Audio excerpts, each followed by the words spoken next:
My golden sibling got down and presented my girl with an engagement ring in front of our family, so I smacked it from his fingers and called him a fool. Be me 29-year-old Marcus. Never thought I'd be writing one of these posts. Need to get this off my chest before I lose my mind. Some background first. Grew up in Ohio, oldest of 3 kids. Worked my ass off through school. Got into Ohio State for computer engineering. Landed solid tech job in Cleveland after graduation. Built career there for almost a decade. Then took higher paying remote position. Let me move back to hometown in Ohio 2 years ago. Money was too good to pass up. $40,000 salary bump plus stock options. Already worth another $25,000. My younger brother Tyler, 26 years old. Always been mother's favorite. Not in subtle ways either. She's blatant about it. While I had to work summer jobs to afford first car, Tyler got his handed to him for 18th birthday. When I needed help with college tuition, got lectures about financial responsibility. When Tyler wanted to start a business, food truck selling overpriced burgers, failed spectacularly in 9 months. Cost my parents $75,000. Parents drained their savings to fund it. Pattern was set early when we were kids. I'd get grounded for leaving bike out in rain. Tyler crashed his bike into neighbor's garden. Destroyed $400 worth of exotic plants. Mom blamed neighbor for planting too close to sidewalk. Still remember her writing that check with martyred expression. Then taking Tyler for ice cream afterward. To cheer him up from the trauma, don't get me wrong, built my own life and did well for myself. Senior network security engineer, making good money. Nice condo and put most family bullshit behind me. My sister Lily, 24 years old, gets it. She's a nurse who paid her own way through school. Dealt with same favoritism crap I did. Worked night shifts at 24-hour diner throughout nursing school. Coming home to study at 3 a.m. while Tyler was sleeping off parties in parents' basement. Lily and I have standing monthly video call to vent about family drama. These sessions usually end with us making bets on Tyler's next catastrophic life decision. Last month I won $60 when I predicted he'd try to become a day trader. After watching YouTube video about it, lost $2,800 in 3 days. My best friend Connor, 29 years old, been in my corner since we were 12, met in middle school when he called out teacher, who gave me detention for something I didn't do. Connor noticed Tyler had actually been throwing paper airplanes, but blamed me when caught. Connor stood up, pointed at Tyler, said it was that kid. Marcus is just covering for him because that's what he always does. Connor got detention too, but we've been inseparable since. Connor's got this razor-sharp sarcasm, cuts through bullshit faster than anything, works as mechanical engineer for defense contractor, never hesitates to point out when someone's being idiot, especially when it comes to my family. Been telling me for years I should stop trying to win my parents' approval. Should have listened sooner. Connor meets me for basketball every Wednesday morning, where we destroy college kids half our age, through pure strategy and dirty tricks. He calls it old man ball. Fewer jump shots, more elbows and trash talk. Real competition is our post-game debate. On which of our families is more dysfunctional? His dad left when he was 9. His mom cycled through boyfriends like seasonal wardrobes. So it's usually close contest. About a year after moving back, I met Victoria, 28 years old, at local tech meetup downtown. She was presenting on digital marketing strategies. For B2B clients, smart as hell, takes no shit from anyone. Has dry sense of humor that kills me. Dropped 3 perfect Star Wars references during presentation. So I had to introduce myself afterward. Hit it off immediately. 6 months in, things got serious. Victoria grew up with 4 brothers, in-house where directness was valued above politeness. When she first met Connor, they spent 2 hours arguing about technical feasibility of lightsabers, while I just watched in amusement. She has black belt in jiu-jitsu. Earned after some creep followed her home from college one night. She's not someone you mess with. Makes what happened later even more insane. Didn't mention Victoria to my family right away. Given our history, I keep personal life separate. From family stuff until I'm sure about things. By Christmas, I decided it was time for them to meet her. Figured what could go wrong. That's when everything imploded. Showed my parents pictures of Victoria. When Tyler saw her, he completely lost it. Started shouting about how I was asshole for dating his ex. Had no clue they even knew each other, let alone dated. Apparently, Tyler and Victoria had gone on few casual dates, 3 months before I met her. According to him, it was some intense relationship, that she ended abruptly, pulled classic Tyler move, dramatically stomping upstairs and slamming bedroom door. Like he was 15, not 26. Mom immediately gave me that disappointed look. She'd perfected over the years. Asked Victoria about it later. She told me the truth. They went on exactly 3 dates. She broke it off when he started acting possessive, after barely knowing her. On their 3rd date, he suggested she meet his parents, talked about weekend trip to Cleveland, when she said things were moving too fast. He showed up at her workplace with flowers next day. That was final straw. Refused to end things with Victoria over this bullshit. Tyler kept bringing it up for weeks, telling everyone who would listen that I stole his girlfriend. Mom started making passive-aggressive comments about family loyalty whenever Victoria's name came up. Eventually, Tyler stopped mentioning it, thought we could all move on, was dead wrong. Fast forward to this summer. Victoria and I had been together about 16 months, knew she was the one, planned elaborate proposal for her birthday, rented private room at her favorite restaurant, invited both our families and close friends, spent 4 months' salary on perfect ring. Proposal went perfectly. She said, yes, everyone cheered. One of best nights of my life. Well, almost everyone cheered. Tyler stormed out during applause, with my mother following him, like he was toddler having tantrum. On her way out, she glared at me, as if I'd proposed specifically to ruin Tyler's evening. Dad just shrugged apologetically, stayed for celebration. Later that night, Connor pulled me aside, said, your mom literally chased after 26-year-old man who was throwing fit about someone else getting engaged. Think about how insane that is. When he put it that way, it was both hilarious and disturbing. Tyler was quiet for about 3 months after that, barely spoke to me, which was fine by me. Then, out of nowhere, he invited Victoria and me to dinner at his place with my parents and sister. Said he wanted to clear air before wedding, since my parents and Lily would be there as buffers. We accepted. Lily texted me beforehand. Suspicious timing, want me to bring my taser? Thought she was joking. Turns out, we should have been even more prepared. Dinner was tense but uneventful. Mom kept asking Victoria pointed questions about her family and career goals, with subtle implication that marketing wasn't serious profession, like Tyler's perpetual entrepreneurship.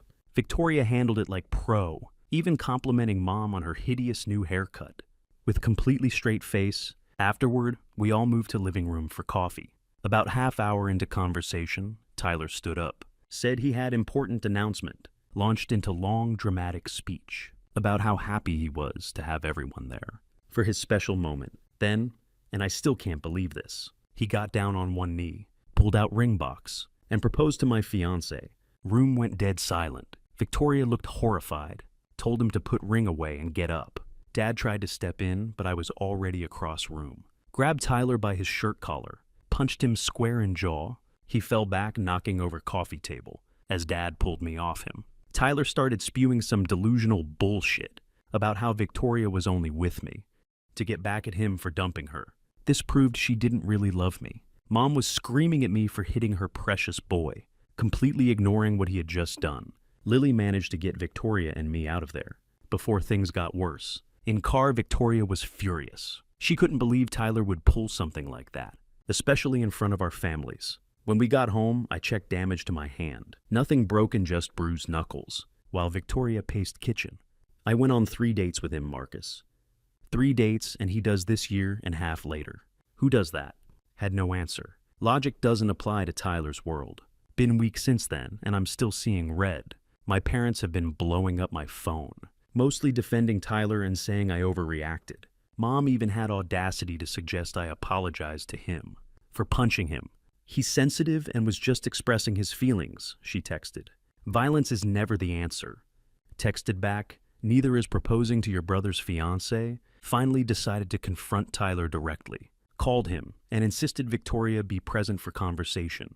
He surprisingly agreed. We met at my place following weekend. When Tyler arrived, he looked like shit. Sat silently for a few minutes before I broke ice by asking him to explain himself. Hey, look, it's not what you think, he started. I was trying to prove a point.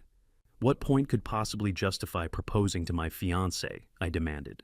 He explained that he'd been talking to his buddy Blake about Victoria and me. Blake had put it in his head that Victoria only started dating me as revenge.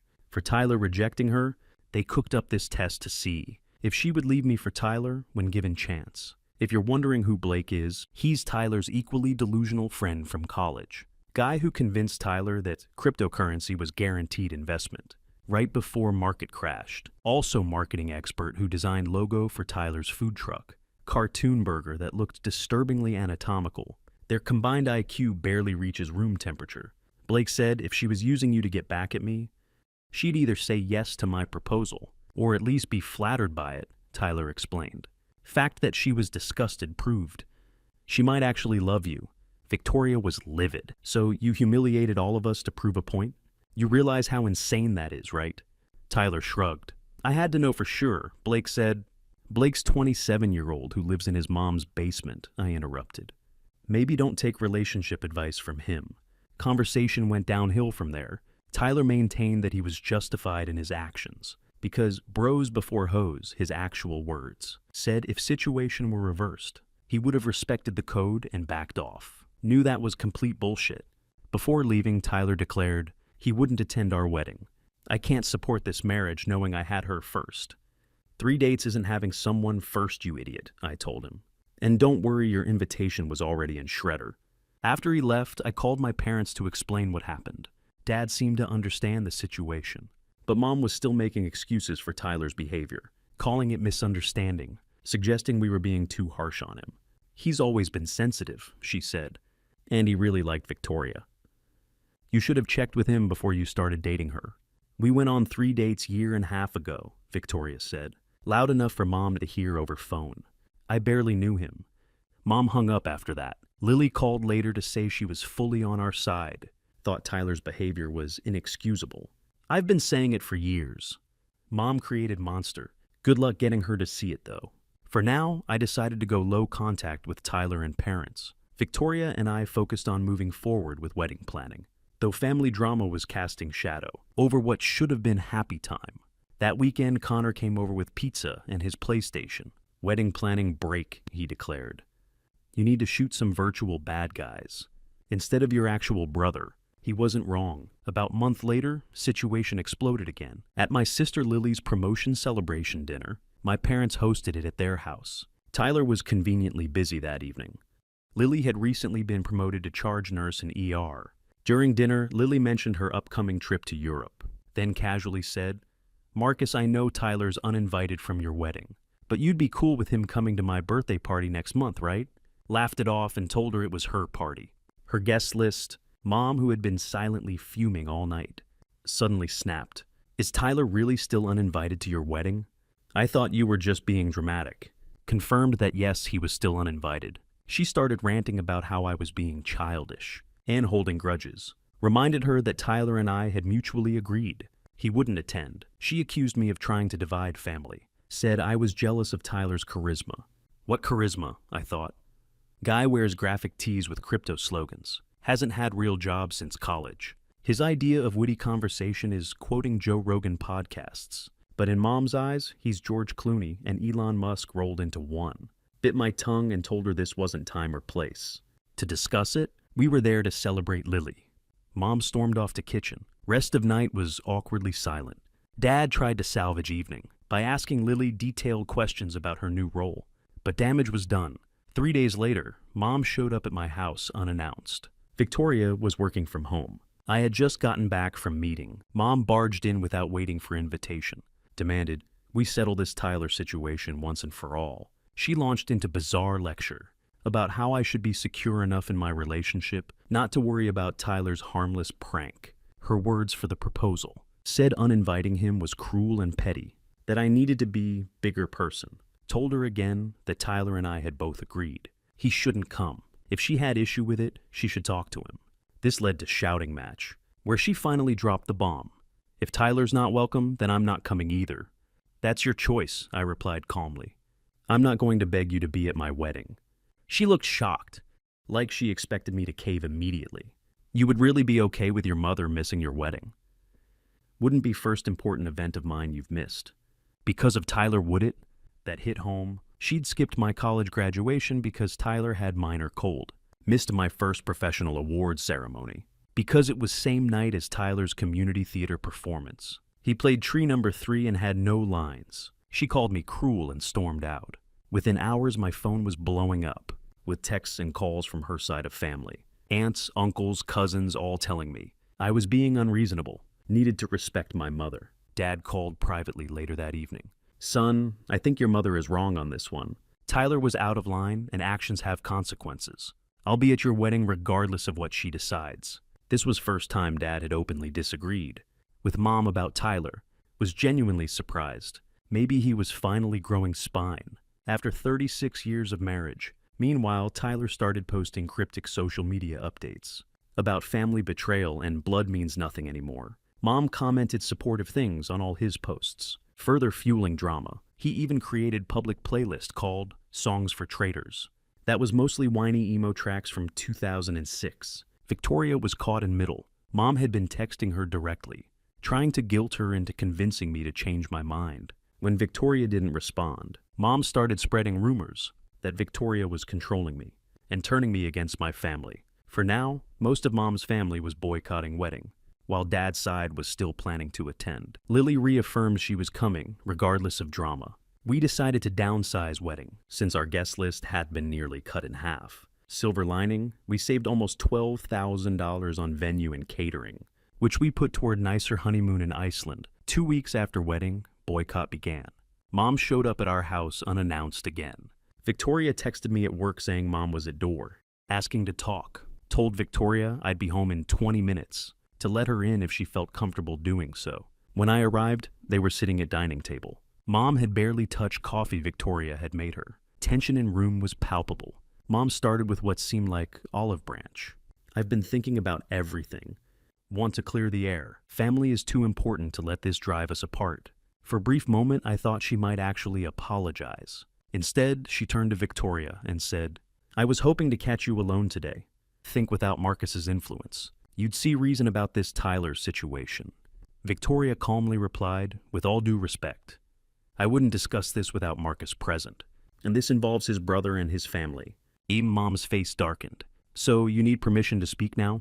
"I thought you were supposed to be independent." Stepped in, "Mom, that's enough. If you came here to insult Victoria, you can leave right now." She ignored me and continued addressing Victoria. "You know, before you came along, our family was perfectly fine. Now suddenly Marcus thinks he's too good for us. I wonder where he got that idea." "Before I came along," Victoria replied with impressive restraint.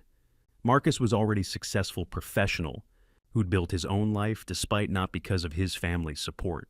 Victoria stood up. "I think you should go. We can talk when everyone's calmer." That's when Mom completely lost it. As Victoria was walking toward the door, Mom grabbed her by hair and yanked her backward. Victoria stumbled and fell. Mom was on top of her in seconds, screaming incoherently and trying to scratch her face. Pulled Mom off and physically removed her from house. She kept pounding on door for nearly 10 minutes. Before finally leaving, Victoria was shaken, but thankfully not seriously hurt. Some scratches, bruised arm, and small patch of hair pulled out. Immediately called Dad and Lily to tell them what happened. Dad was shocked, but still tried to make excuses. "Your mother's been under a lot of stress lately." "So have I replied. "Somehow I've managed not to assault anyone." Lily, who's seen plenty of domestic violence cases as nurse, came over immediately to check on Victoria, strongly encouraged us to file police report. "This isn't normal family conflict," she insisted. "This is assault." Victoria was reluctant to involve police, but agreed to file report after we explained why having official record might be important. If things escalated further, responding officers explained that even without Victoria pressing charges, case could still be pursued based on evidence. They also suggested we consider restraining order. One officer pulled me aside when Victoria was giving statement. "Look, I deal with family disputes all time. This isn't normal heated argument territory. Your mother crossed serious line, handed me card for family law attorney, who specialized in restraining orders. Throughout all this, Tyler was surprisingly absent from drama. Texted him to let him know what happened. His only response was, "Shit, that's messed up, sorry." No defense of our mom, no attempt to shift blame, just simple acknowledgement that she had crossed line. Called Connor after everything went down. He drove over with food from our favorite burger joint. Listened to whole story. After I finished, he just shook his head. "Dude, I've been telling you for 16 years, your mom's nuts. Maybe now you'll actually believe me." He helped me draft no contact email to my mother. Email was short and to point. After your physical attack on Victoria, I'm cutting contact. Do not come to our home. Do not contact us by phone, email, or through third parties. Any future communication will be through our attorney. This is non-negotiable. Blocked Mom on every platform.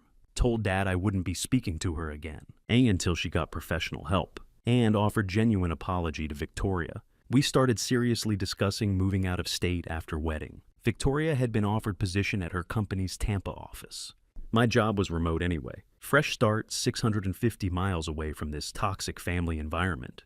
Sounded pretty damn good. Next day, Victoria and I went to courthouse. Filed for temporary restraining order against my mother. Judge granted it immediately.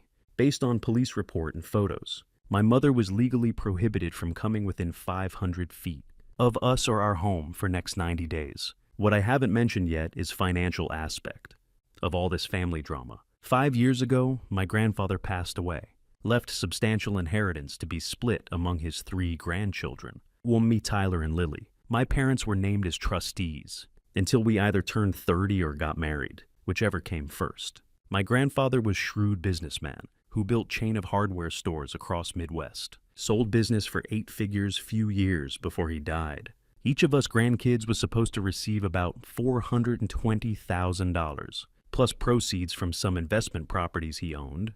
Never saw much of that money. Whenever I asked about it, my parents had excuses about why it couldn't be accessed, or claimed most of it went to family expenses. Lily had same experience. After assault incident, I started looking more closely at trust situation, requested bank statements and transaction records, which my parents were legally required to provide as trustees. What I found was infuriating, but not surprising.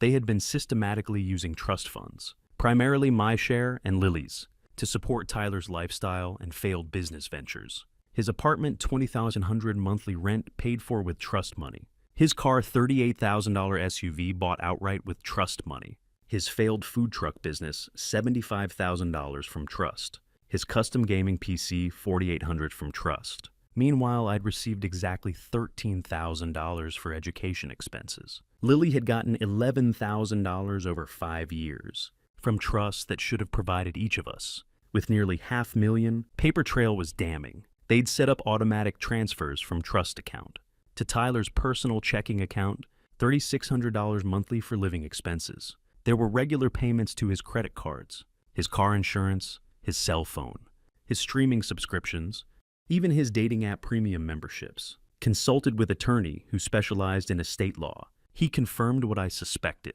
My parents had breached their fiduciary duty as trustees by clearly favoring one beneficiary over others and using trust for purposes not intended by my grandfather. With Lily's full support, I filed civil suit against my parents for breach of fiduciary duty, misappropriation of funds, and violation of trust terms. Documentation was irrefutable. Bank transfers, credit card statements, rental agreements, all showing exactly where money had gone. When lawsuit papers were served, all hell broke loose. Dad called, panic evident in his voice. "Marcus, we need to talk about this. There's been misunderstanding." "Bank records are pretty clear, Dad," I replied. "No misunderstanding." Mom got online suddenly sweet as honey. "Sweetheart, we always intended to repay that money. We were just helping your brother through rough patch." "5-year rough patch?" I asked. "Besides, it wasn't your money to lend. It was specifically left to us by Grandpa."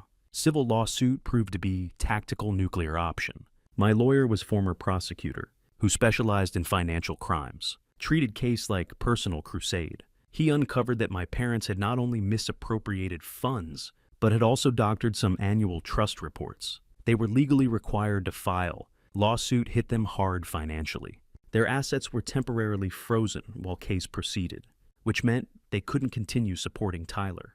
Their credit score tanked once court case became public record. Dad, who'd been planning to retire next year, had to shelve those plans indefinitely. Mom had to go back to work as receptionist at dentist's office, job she considers beneath her. They had to withdraw from their country club because they couldn't afford fees anymore. Entire situation became quietly known in their social circle. Nobody said anything directly, but they stopped getting invited to fancy dinner parties. They used to brag about, "Turns out embezzling from your own kids doesn't make you popular with other golf club parents." Tyler's rent came due. His car payment was late. His credit cards were maxed out. For first time in his life, Tyler had to face actual consequences. Couldn't qualify for new credit cards or loans because his existing debt was too high, and he had no income history. His electricity got shut off for 4 days in middle of winter because he couldn't pay bill. Week into this financial drought, Tyler called me. "No, look, man, I know we've had our differences, but I'm in serious bind here. Could you loan me some cash until this blows over? I'll pay you back." "Sorry, no," I replied. "My finances are tied up in legal fees, recovering what was stolen from me and Lily." "Come on, I'm about to be evicted." "And sounds like problem you should solve yourself." Target's hiring. Silence on other end was deafening before he hung up. Month after lawsuit was filed, Victoria and I had our smaller, more intimate wedding. 45 guests instead of 180.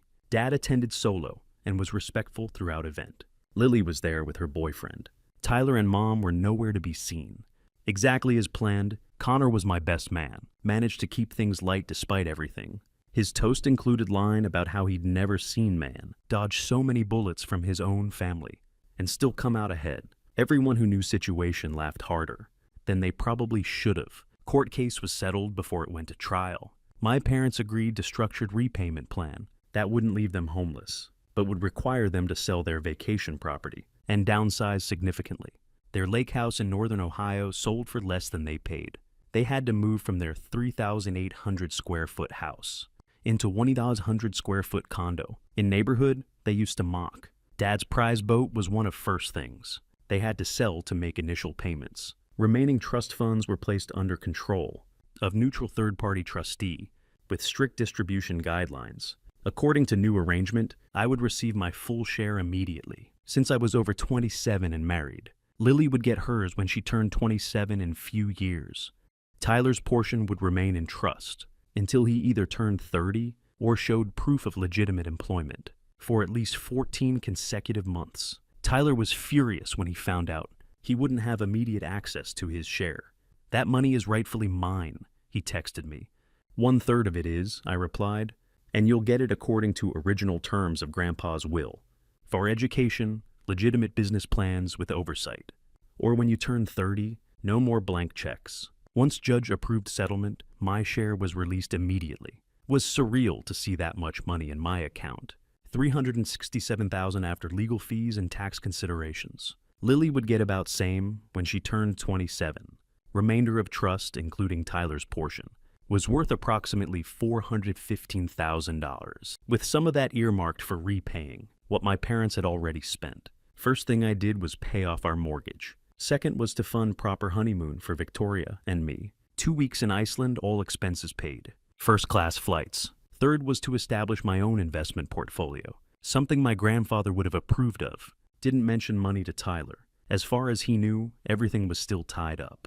In legal proceedings, let him sweat little longer. Been 7 months since lawsuit was settled. We relocated to Tampa as planned. Victoria's thriving in her new position. I've been promoted to lead security architect at my company. We bought house in nice suburb, finally enjoying some peace and quiet. Our new place is everything we wanted. 4 bedrooms, finished basement, backyard big enough for dog. We adopted German Shepherd mix from local shelter. Named him Rocket. He's smart as hell and already knows dozen commands. Victoria jokes that he listens better than any of my family members ever did. My parents have been sending emails and texts almost daily, alternating between apologies, updates on their progress with Tyler, and not so subtle hints that they'd love to visit Tampa sometime. Respond occasionally but maintain firm boundaries. We had to renew restraining order once before our move, but didn't since we're now states away. Dad calls once a month usually to update me on their finances, tight but manageable, and his therapy progress slow but steady. He's learning to recognize his enabling patterns, working on setting boundaries with Mom and Tyler. Most surprising development has been Tyler, with his financial safety net gone.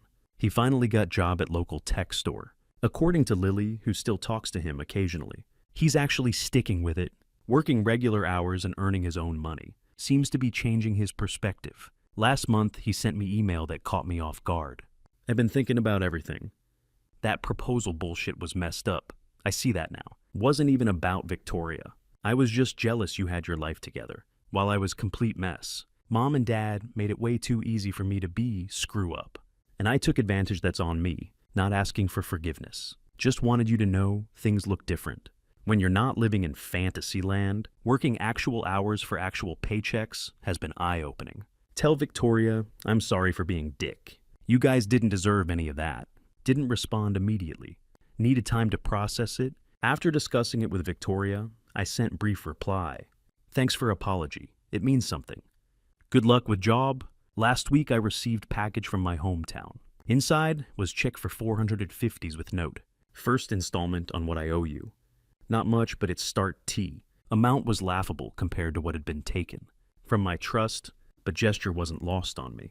Was first time in his life Tyler had actually taken responsibility for anything. Mom still doesn't get it. Her latest email included line, I don't understand why you're still punishing us. When Tyler has clearly moved on, she doesn't realize this was never about punishment. It was about accountability. She continues sending passive-aggressive emails. Last month she sent long email about how everyone makes mistakes and how real families forgive each other. Forwarded it to Connor, who replied, with single gif of man playing world's smallest violin. Dad seems to be slowly coming around. He started therapy and recently sent me email, acknowledging his role in enabling Tyler and neglecting me and Lily. I was coward, he wrote. It was easier to give in to your mother and Tyler than to stand up for what was right. I failed you as father, and I'm trying to be better. Lily visits us in Tampa every few months. She's engaged now and planning destination wedding. In Hawaii next year, she's invited Tyler, but not our parents. Her choice, and I respect it. She and her fiancé, a pediatric surgeon. She met at hospital, are looking at houses near us. Idea of having my sister close by again. Feels like getting back something I lost years ago. Inheritance from my grandfather has changed. Our financial landscape completely. Victoria and I have set up college funds for our future kids. Invested in vacation property in North Carolina mountains. We're careful with money. No luxury cars or designer clothes. But it's tremendous relief to have that financial cushion. As for me and Victoria, we're doing better than ever. Distance from my family drama has been healing for both of us. We're talking about starting families soon, on our terms in our peaceful new life. Connor comes down to visit about once a month. He got job that requires traveling to Southeast regularly. Always makes time to crash at our place. He and Victoria get along great, mainly because they both enjoy giving me shit. Last time he was over, he looked around our new house, nodded approvingly and said, you know what best part of this place is? It's too far for your mom to drop by unannounced. He's not wrong. Sometimes I think about how that insane proposal at Tyler's apartment set off this chain of events that ultimately led to everyone in my family facing reality for first time. Mom lost her control. Dad found his spine. Tyler got dose of real life, and I finally stopped seeking approval from people who were never going to give it freely. It wasn't path I expected, but I'm finally free of the bullshit.